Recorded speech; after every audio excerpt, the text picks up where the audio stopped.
Assalamualaikum warahmatullahi wabarakatuh. Perkenalkan, nama saya Toto Susilo Pamuji Nugroho. Saya di sini adalah selaku dosen pembimbing atau pengampu mata kuliah teori akuntansi. Dalam teori akuntansi ini, kita akan belajar mengenai topik struktur teori akuntansi dan masuk pada kerangka kerja komprehensif laporan keuangan. Nah, saya jelaskan bahwa teori itu sangat penting sekali untuk mendukung praktik yang ada. Jadi kita harus bisa mempelajari teori yang ada, kemudian bisa menerapkan ke dalam praktek perusahaan. Oke, kita simak dalam materi berikut. Oke, kita masuk ke dalam materi struktur teori akuntansi. Nah, di sini kita akan mempelajari mengenai tujuan laporan keuangan. Nah, ini nanti dibedah kembali ke dalam postulat akuntansi, kemudian konsep teoritis akuntansi, di mana kita berbicara yang pertama adalah mengenai postulat akuntansi. Jadi postulat akuntansi itu adalah dasar yang mengatur atau suatu kaidah yang mengatur mengenai dasar-dasar dalam tujuan laporan keuangan. Kemudian adanya konsep teoritis akuntansi, yakni berupa pengaturan segala sesuatu yang mengatur tentang teoritis akuntansi. Kemudian kita menerapkannya pada prinsip dasar akuntansi. Nah, di sini berisikan mulai dasar-dasar yang terdapat dalam akuntansi. Tentunya ada prinsip-prinsip yang mengatur tentang dasar-dasar akuntansi di suatu entitas atau di suatu perusahaan. Kemudian kita berbicara mengenai standar akuntansi. Standar akuntansi adalah standar pokok aturan kaidah yang berlaku di dalam kehidupan akuntansi, atau dapat kita katakan pada ruang lingkup akuntansi. Nah, ini dibagi menjadi dua, di mana standar akuntansi keuangan itu yang menjadi pondasi dalam entitas bisnis. Kemudian standar akuntansi pemerintahan atau SAP itu menjadi standar dari pemerintahan atau di sektor publik.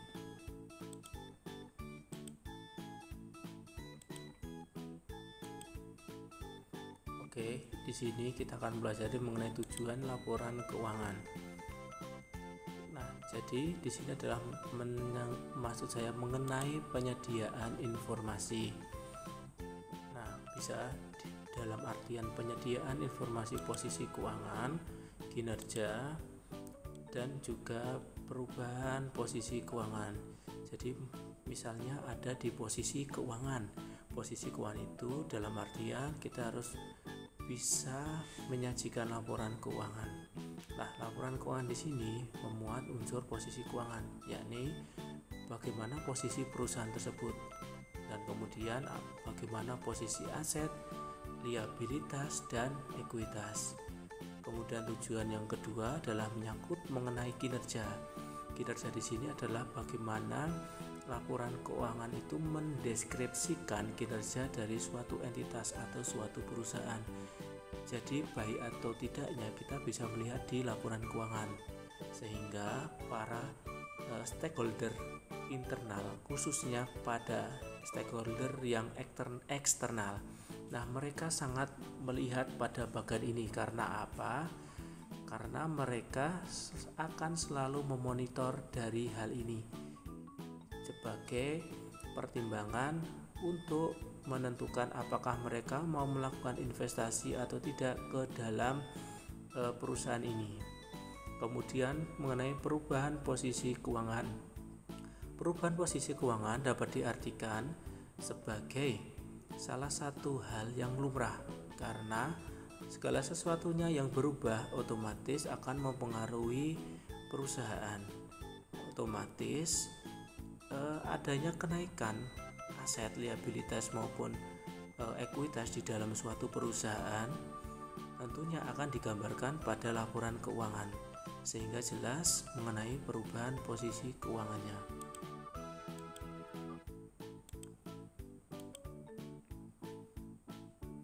Oke, kemudian kita akan berbicara mengenai kerangka kerja komprehensif laporan keuangan. Untuk itu, kita simak dalam video yang akan disampaikan oleh Neng Guglis atau Mbak Guglis. Silakan Mbak Guglis. Kerangka kerja komprehensif laporan keuangan adalah sebuah sistem yang terstruktur dan menyeluruh, yang terdiri dari standar, prinsip, dan prosedur yang digunakan untuk menyusun, menyajikan, dan mengungkapkan informasi keuangan suatu entitas. Tujuannya adalah untuk memastikan bahwa laporan keuangan dapat dipahami, relevan, andal, dan dapat dibandingkan, sehingga membantu para pengguna laporan dalam pengambilan keputusan ekonomi. Oke, itu tadi penjelasan dari Mbak Guglis. Ya, terima kasih Mbak Guglis atas penjelasannya mengenai kerangka kerja komprehensif laporan keuangan. Jadi berdasarkan apa yang disampaikan oleh Mbak Guglis tadi, ada beberapa hal ya yang perlu kita garis bawahi, yakni kerangka kerja komprehensif laporan keuangan ini menyangkut mengenai tujuan pelaporan keuangan, kemudian karakteristik kualitatif informasi keuangan. Kemudian yang ketiga adalah mengenai elemen-elemen dalam laporan keuangan. Kemudian yang terakhir adalah mengenai prinsip pengakuan, pengukuran, dan penyajian. Itu dia. Oke, kita lanjut ke video, maksud saya materi berikutnya.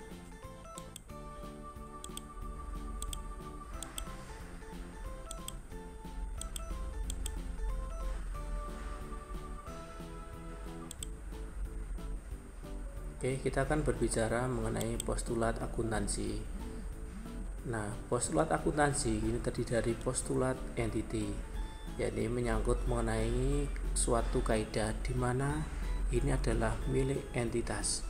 Nah, milik entitas kita harus menganggapnya sebagai milik kita sendiri, dengan artian kita akan berusaha bekerja dengan semaksimal mungkin, seperti itu ya. Kemudian postulat yang kedua adalah menyangkut mengenai postulat going concern. Nah, postulat going concern ini dalam artian kita mengharapkan suatu usaha yang kita lakukan atau usaha yang ada di perusahaan kita ini akan berjalan terus berkesinambungan. Jadi tidak ada istilah perusahaan tersebut bangkrut atau perusahaan tersebut tutup. Kemudian ada postulat of unit measure. Jadi berdasarkan postulat ini, jadi setiap jenis kegiatan atau setiap jenis transaksi itu, maksud saya, itu harus bisa diukur. Jadi ini melibatkan kita bagaimana caranya untuk mendapatkan pengukuran yang pas di semua transaksi. Kemudian postulat yang terakhir adalah mengenai postulat accounting period. Dalam artian accounting period di sini adalah setiap jenis laporan keuangan itu mempunyai jangka waktu atau periode waktu tertentu. Oke, seperti itu. Oke, kemudian ini yang materi ini, maksud saya ini terdiri dari referensi buku Sofyan Safri Harahap, Teori Akuntansi 2011. Oke, cukup sekian video perkuliahan dari saya. Insya Allah kita jumpa lagi di sesi-sesi yang akan datang.